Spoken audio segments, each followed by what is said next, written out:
contribution made by Chopin is his discovery that each finger has a personality when playing at the piano. He would go as far as writing his own music based on the ideal note-finger match that the message required. One would imagine that, while playing Chopin's music, one is also following his own acrobacies over the keyboard.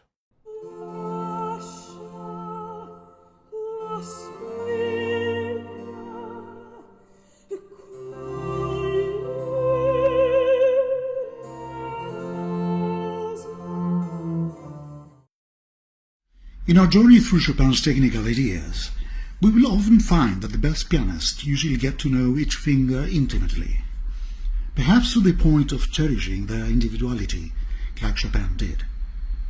He wrote, "People are working against nature when they try to make each finger sound the same. On the contrary, people should develop their finger individuality." Indeed, to Chopin it did matter musically that a note be played by a particular finger, to the point that for each note there are as many sounds as fingers in the hand. Upon placing the hand at its natural position over the keyboard, Chopin recommended to let the fingers fall over the keys, which is a complete departure from the typical play or press the keys. Several of his students remember this advice as a major landmark in their advancement. Let us begin with the second finger and leave the thumb for the end for reasons of simplicity. And let's imagine a discussion between Chopin and one of his most talented students, Carl Filch. The talk begins with Chopin saying, "Remember, Carl, the third finger is the king of singers."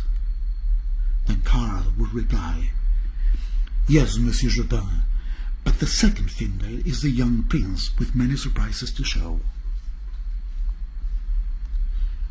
Being the entry arch of the vault, the second finger has a responsibility. It is a strong finger indeed, but also a leader. Such a leader that it's not easy to work its sensitivity. Of course, the phalangeal metatarsal articulation is also a main point of support. At the wrist, however, the support of the second finger can be associated with the inner part of the wrist, as we saw in the video about the hand. The relationship between the second and thumb can be better understood when considering their articulation proximity at the carpal support. This concept is of tremendous help when, for example, playing the beginning of a etude in C minor, opus 10 number 12, also known as the Revolutionary. According to Chopin, the third finger is the strongest and is also the middle of the hand and the one with a more complex personality.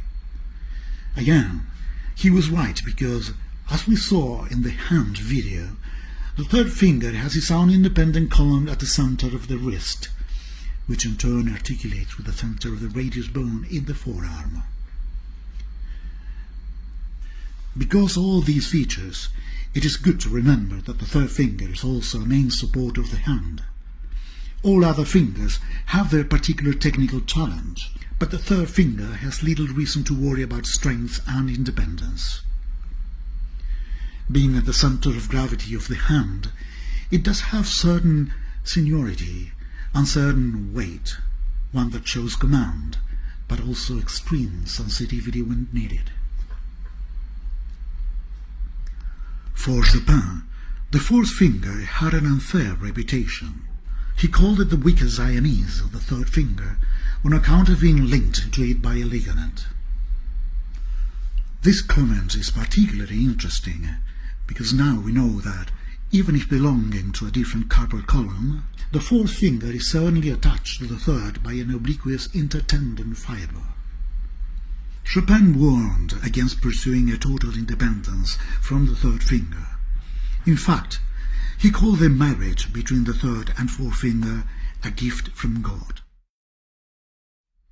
Another particularity of the fourth finger is that it shares carpal support with the fifth finger.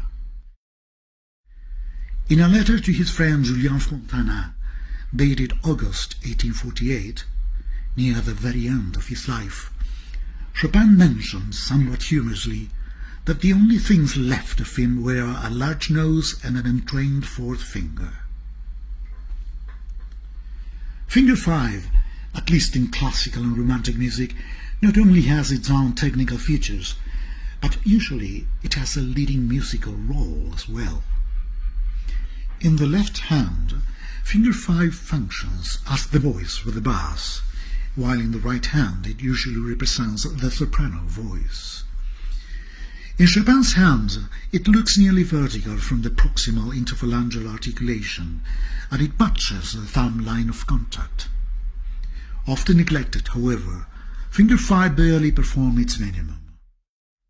At the wrist, finger 5 support is shared with finger 4 at the external column.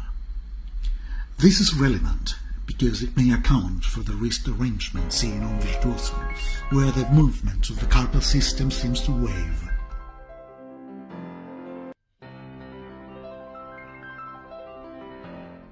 The thumb is exceptional among all fingers. Its main articulation begins in the wrist itself, thanks to a wonderful little bone called the trapezium. This articulation allows the thumb to have the freedom that it has. However, the pianist must be aware that the movement of the thumb, when looking at its dorsal side, goes sidewise, and that it also goes outwards and inwards when reaching a new key.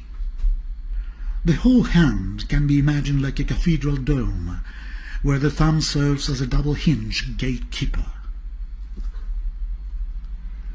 Another major difference between the thumb and the rest of the fingers is that the former touches the piano keys using a half-flesh, half-nailed contact.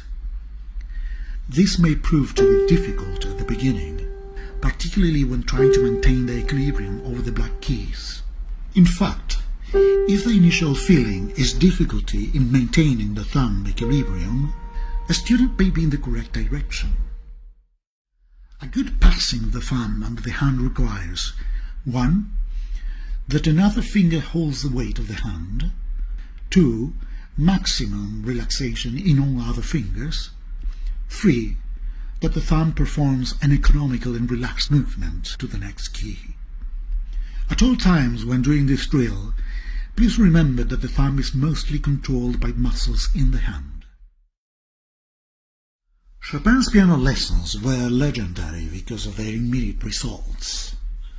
Some students would later remember that the first lessons were a martyrdom. They would spend 1 or 2 hours with Chopin just working in one measure of a score.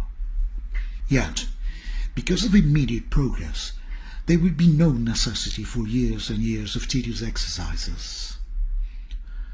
The master was excruciating in the fingering of the music.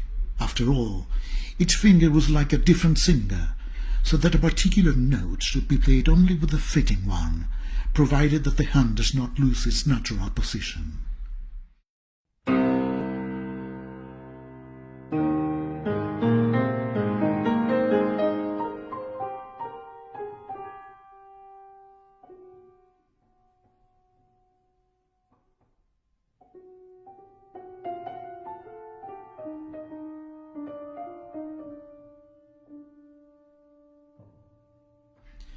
In the next video, however, we will revisit the notion that these fine nuances were possible with the delicate pianos of the early 19th century.